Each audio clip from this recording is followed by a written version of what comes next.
La TVT au cœur de l'information.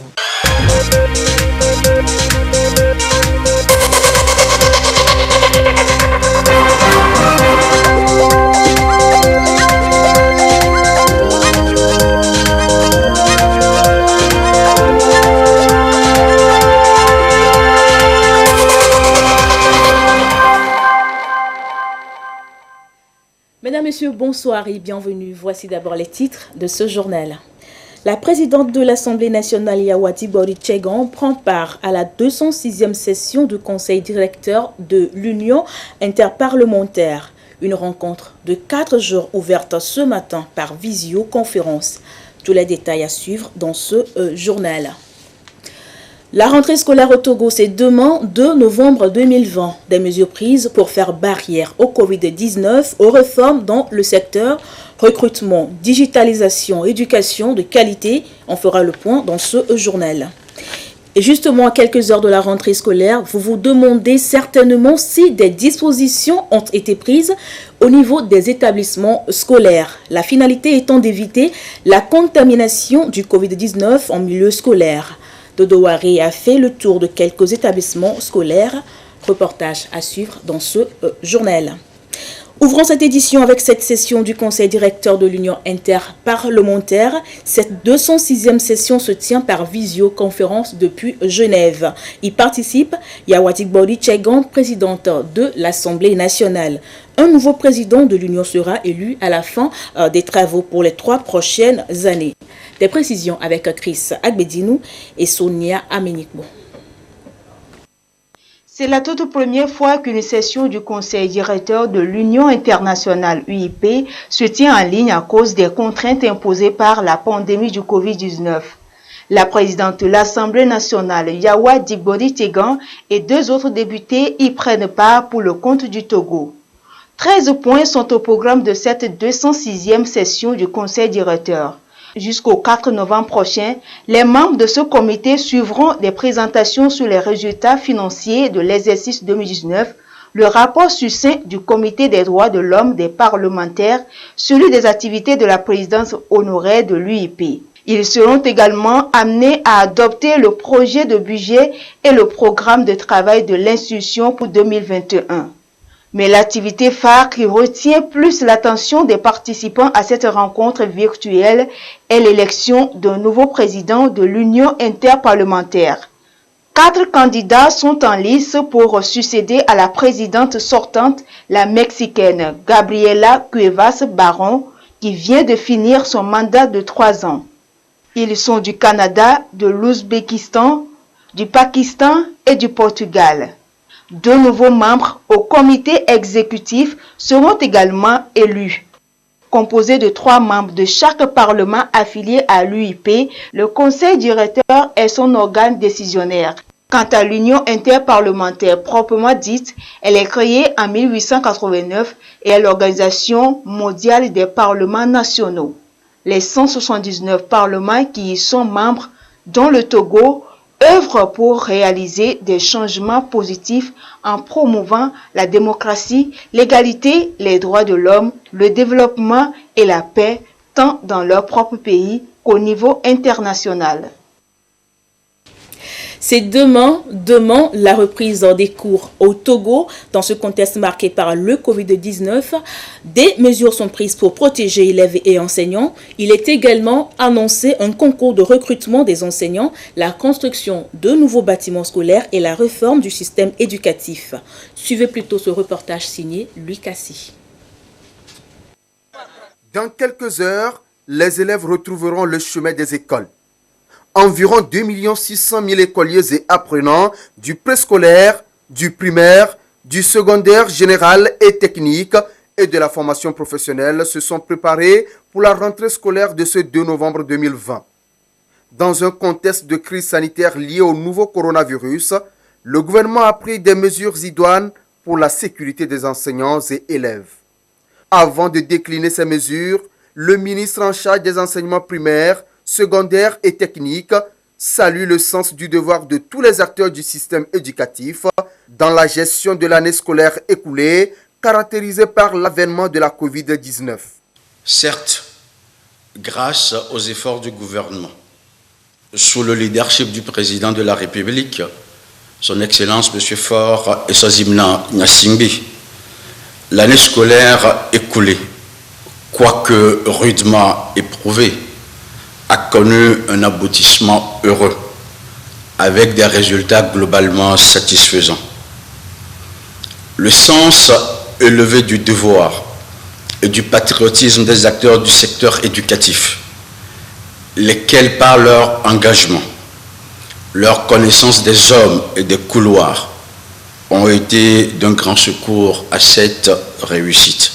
L'année scolaire 2020-2021 est sanitairement spéciale, en lien avec le protocole sanitaire du ministère des enseignements primaires, secondaires, techniques et de l'artisanat, sous l'acronyme PRECO-LIFT, en vigueur.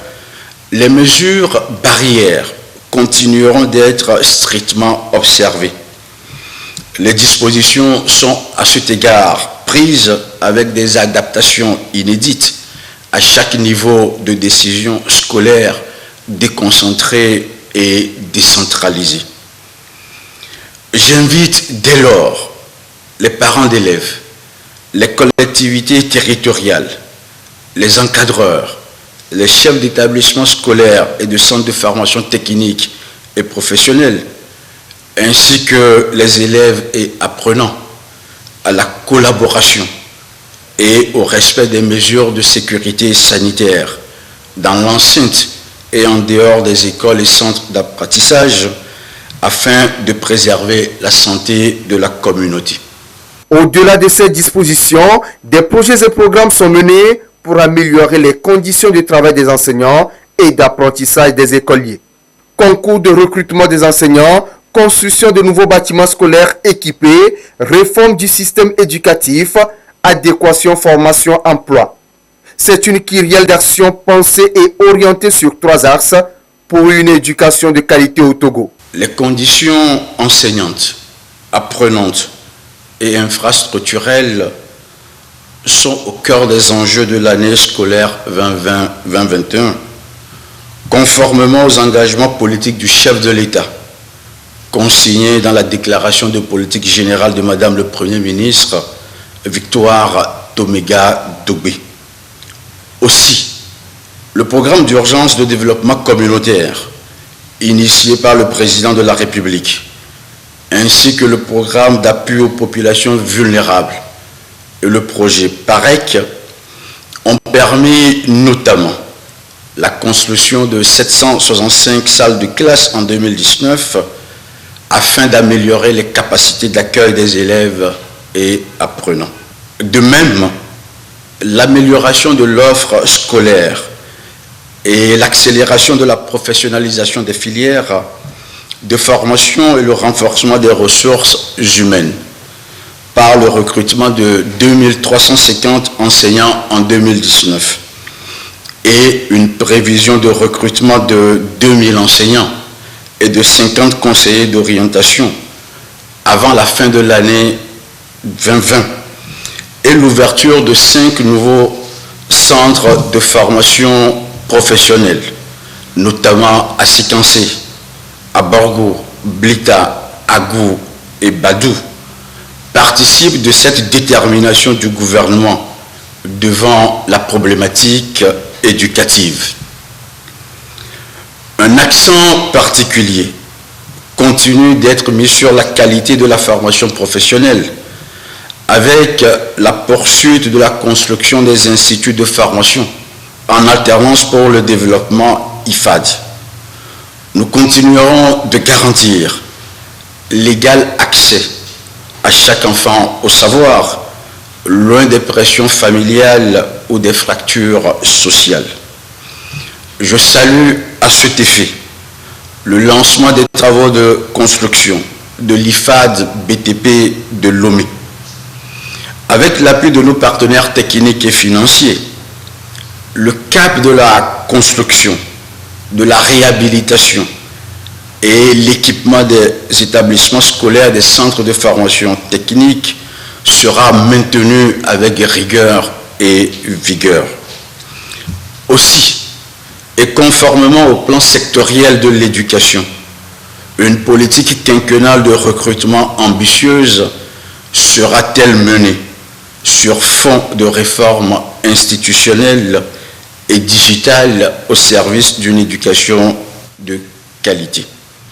La formation et l'évaluation des enseignants seront accentuées au titre de la formation tout au long de la carrière.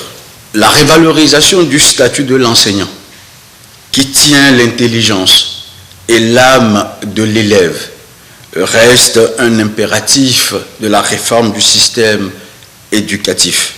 Tous les acteurs du système éducatif national sont appelés à jouer pleinement leur rôle pour la réussite de cette nouvelle année scolaire. En plus de la rentrée pédagogique pour préparer les enseignants, le digital fera son entrée dans le système éducatif du Togo. Les établissements scolaires sont équipés de dispositifs de lave-mains et l'achat des cache-nez fortement subventionnés par l'État pour encourager enseignants, apprenants et écoliers au respect des mesures barrières. L'excellence en milieu scolaire encouragée par la présidente de l'Assemblée nationale, dont la préfecture de Pélé, Yawadi Bori Tchegan, a récompensé tous les 3 premiers élèves du CEPD, du BEPC ainsi que du Bac 1 de toutes les inspections de la préfecture. Des précisions avec Augustin Kossi.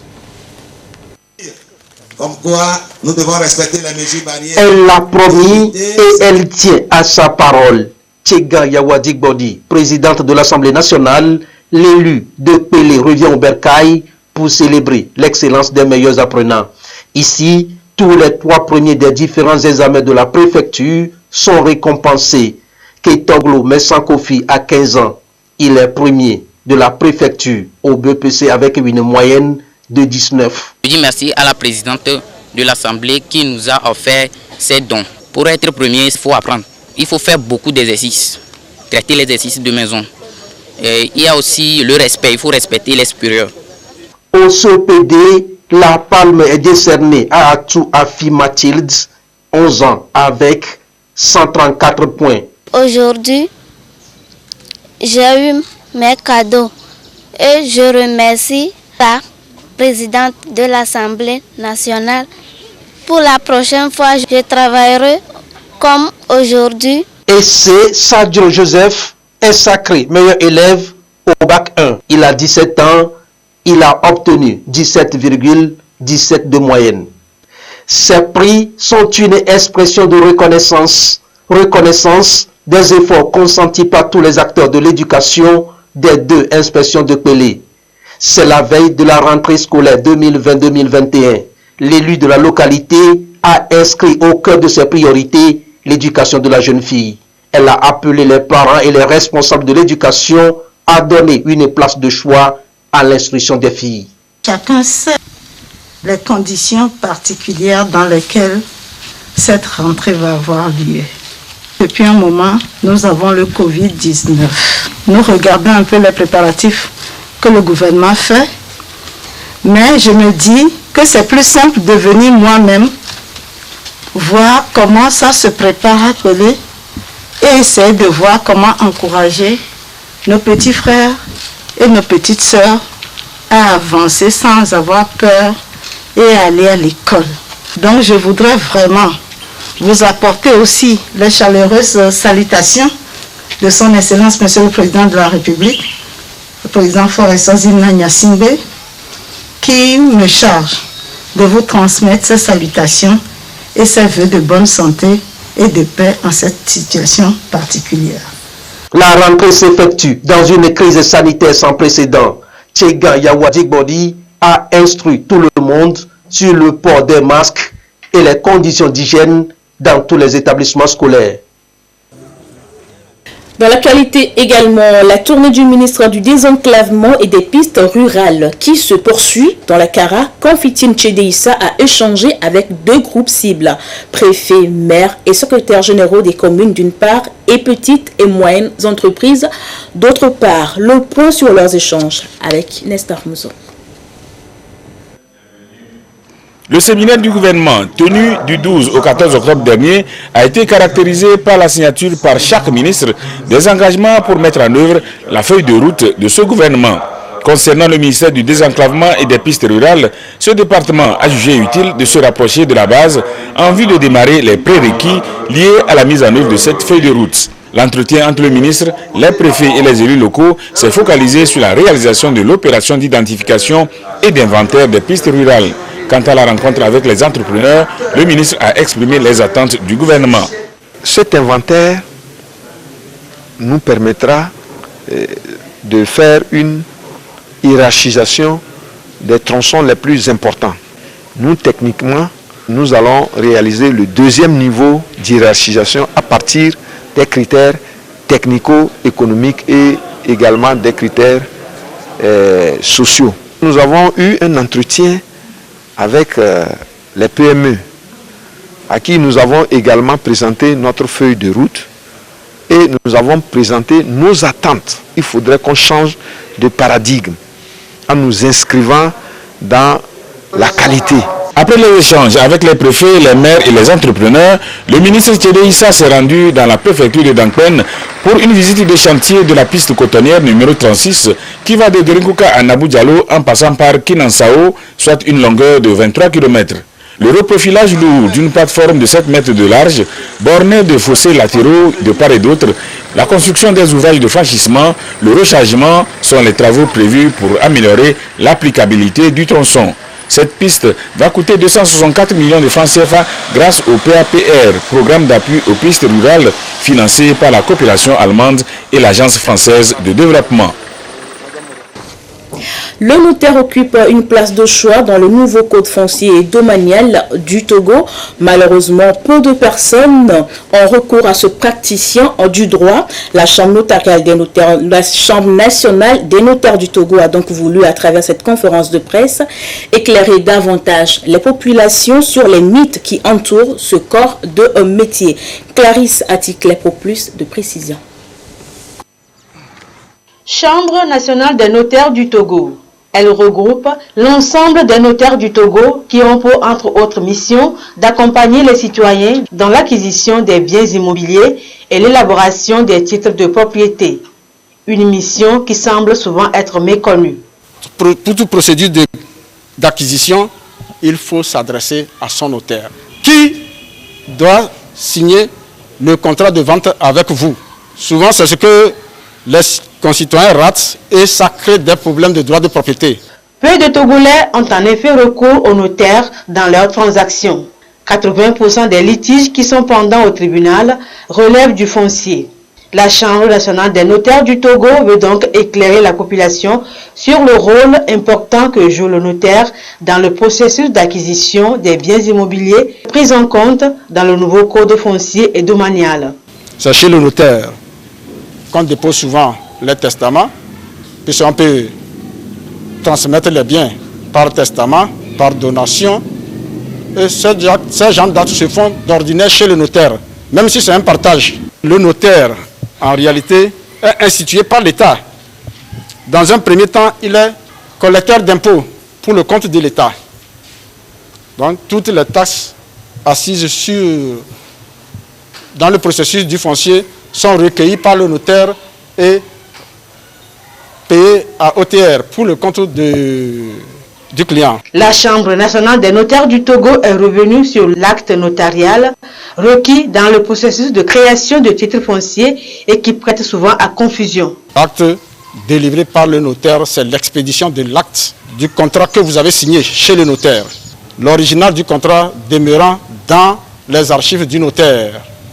C'est une copie nommée expédition de cet acte de vente de ce contrat qui est délivré après enregistrement du contrat de vente. C'est ce document qu'on délivre au client pour pouvoir poursuivre la procédure. La Chambre invite donc la population à toujours recourir au notaire avant même d'entamer un processus d'acquisition de terrain ou de biens immobiliers. Ceci permettra d'éviter tout conflit lié le plus souvent aux doubles ventes de terrain.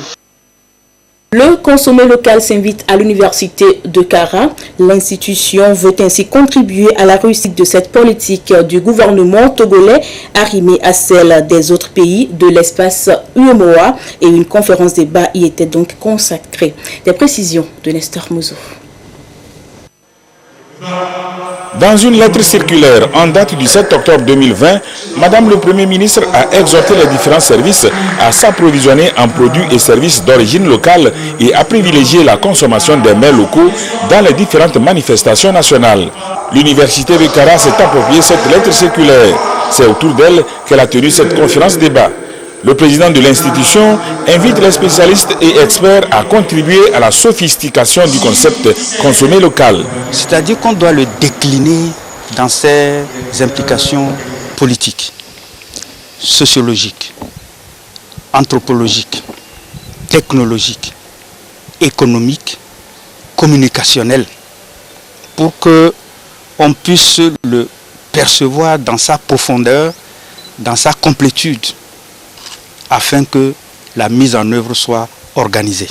Les universités ont des experts de tout genre pour accompagner les producteurs locaux à certifier les produits, à les mettre aux normes d'hygiène et de qualité internationale pour que leur acceptation soit améliorée à l'interne et que leur compétitivité soit aussi accrue à l'externe. Les autorités locales saluent l'initiative de l'université de Kara, initiative qui contribue à sensibiliser les jeunes sur l'intérêt du consommé local. Si l'université prend sur elle-même de pousser cette sensibilisation, d'éduquer, d'amener les jeunes à accepter de consommer local, nous aurons fait un pas. Parce que ces jeunes-là seront les leaders de demain. Ils seront les parents de demain. Ils mettront tout en eux. D'ici la deuxième génération, que tout le monde accepte de consommer togolais. Que faire pour promouvoir la consommation locale? Cadre juridique du consommé local, consommation locale et sécurité alimentaire, opportunités et défis sur le plan agronomique, valorisation de la consommation locale, promotion ou engagement sont les thèmes débattus. À la fin, participants et conférenciers, tous en tenue locale, ont visité des stands d'exposition des produits Made in Togo. Dans le reste de l'actualité, le comité local de riposte de la préfecture d'Amou a fait une descente inopinée au marché d'Amou-Oblo pour observer l'application des mesures barrières au sein de ce marché. Une manière d'appeler les usagers au respect obligatoire du port de masque pour lutter efficacement contre la pandémie. Le compte rendu avec Sylvain Abdou. Depuis la détection des cas liés au coronavirus, les VEC, volontaires d'engagement citoyen, s'évertuent, outre leur mission quotidienne d'assainissement et d'entretien, à sensibiliser les communautés à une meilleure prise de conscience et au respect des mesures barrières en matière de lutte contre la pandémie. Avec cette lutte commune, on les retrouve partout depuis un moment. Que ce soit dans les lieux publics, les ménages et les marchés, ils sont toujours présents pour jouer leur partition. Nous sommes ici pour contrôler le port de masque des usagers de ce marché. Nul n'a le droit de rentrer sans cache-nez. Nous faisons ceci pour apporter notre soutien à la lutte contre la Covid-19. C'est donc une lutte commune pour efficacement accompagner le gouvernement qui fait de cette lutte son cheval de bataille. Ici au marché d'Amou-Oblo, le comité local fait également des descentes inopinées pour s'enquérir de l'application de ces mesures. Ils sont en train d'oublier un peu ce devoir-là. Le port de masque est maintenant obligatoire et surtout au marché où il y a l'affluence des regroupements, nul ne devait se passer du masque dans le marché. Mais nous avons vu que les gens ont les masques, mais c'est à l'approche des autorités qu'on les voit porter. Ce n'est pas une bonne chose et nous avons pris conscience, on va redoubler la façon de faire les sensibilisations régulières dans le marché pour que l'ordre revienne, pour que le port obligatoire soit respecté. Une situation qui suscite cet appel à l'endroit des parents, surtout en cette période de la reprise des classes. À l'endroit des parents, il faudrait qu'eux-mêmes soient conscients que la maladie existe et qu'il faut l'éviter. Et s'il faut l'éviter, il faut respecter les mesures barrières, notamment le port de masque, le lavage des mains. Et soit même si on applique, il faut inculquer ça aux enfants pour qu'à l'école, ils puissent prendre les mesures nécessaires qu'on leur dit de faire. Et nous exhortons donc les parents à inculquer cette dynamique-là aux enfants pour que dans nos établissements, qu'il n'y ait pas de propagation de cette maladie. Le comité a également saisi l'occasion pour lancer ici dans ce ménage la distribution du moustiquaire à imprégnation durable, un engagement du gouvernement pour lutter efficacement contre le paludisme. Nous sommes aujourd'hui le dimanche 1er novembre 2020. La situation de la pandémie au Covid-19 au Togo se présente comme suit. Nombre de cas confirmés 2357. 26 nouveaux cas depuis hier. Nombre de personnes guéries 1676. 16 nouveaux guéris. Nombre de cas actifs 624 et 57 décès. C'est un communiqué signé par le professeur Moustapha Mijiawa, ministre de la Santé, de l'Hygiène publique et de l'accès universel aux soins. Ainsi s'achève cette randonnée de l'information. Merci à vous de l'avoir suivi. Très belle soirée chez vous dans le respect des mesures barrières.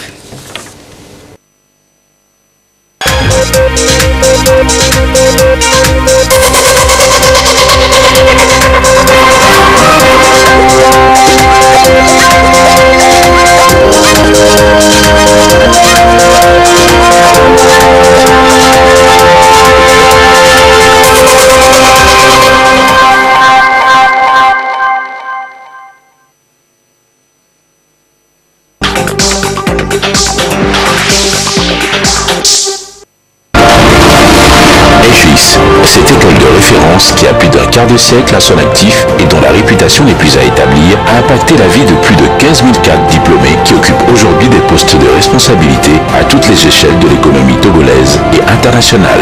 Véritable pôle d'excellence avec des diplômes, licences et masters reconnus par l'État et accrédités par le GAMES ainsi que des diplômes français par le biais de ses partenariats, elle apparaît de nos jours comme un label, une marque déposée et forme des ressources dont la compétence est hautement appréciée par les entreprises, notamment en management international, comptabilité contrôle audit, marketing communication, transport logistique, gestion des ressources humaines, en droit privé et droit public, et en informatique dans les spécialités architecture des logiciels, système réseau et sécurité, big data et intelligence artificielle. Basée à Lomé, mais présente dans 3 pays d'Afrique, elle a su asseoir une renommée à l'international qui draine aujourd'hui en son sein une population estudiantine cosmopolite de plus de 22 nationalités africaines dans un cadre convivial, favorisant l'intégration et le plein épanouissement des étudiants. Bonjour, comme vous pouvez le constater, nous sommes dans l'un des laboratoires des SIS. Et ici, nous avons plusieurs équipements, dont les téléphones IP, les serveurs de dernière génération, des switches, des routeurs, des serveurs d'accès, des pare-feux. Pour une insertion professionnelle réussie, j'ai choisi SIS pour sa formation de qualité.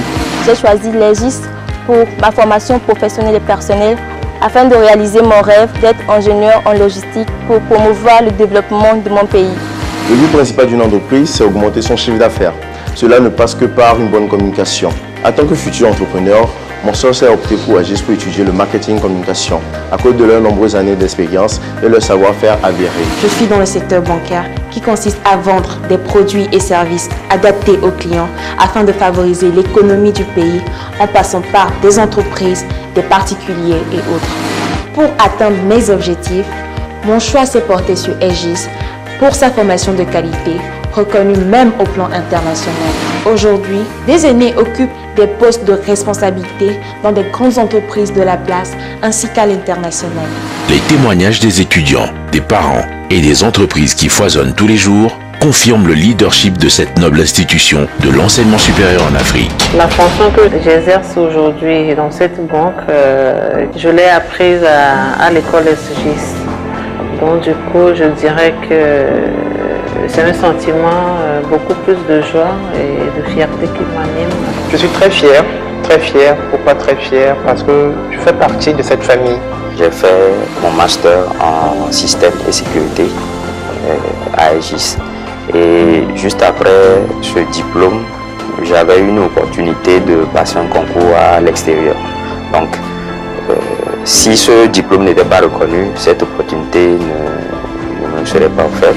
Je n'avais pas d'expérience auparavant, c'était juste ce que j'avais appris à l'école que j'ai juste transmis au cours de mon stage. Donc ça, il m'a permis d'avoir mon premier boulot, après le deuxième, le troisième, avant que je ne mette à mon propre compte pour devenir chef d'entreprise que je suis aujourd'hui. Cette formation a eu un grand impact dans ma carrière professionnelle et je l'exerce avec un brio à la satisfaction de mes supérieurs.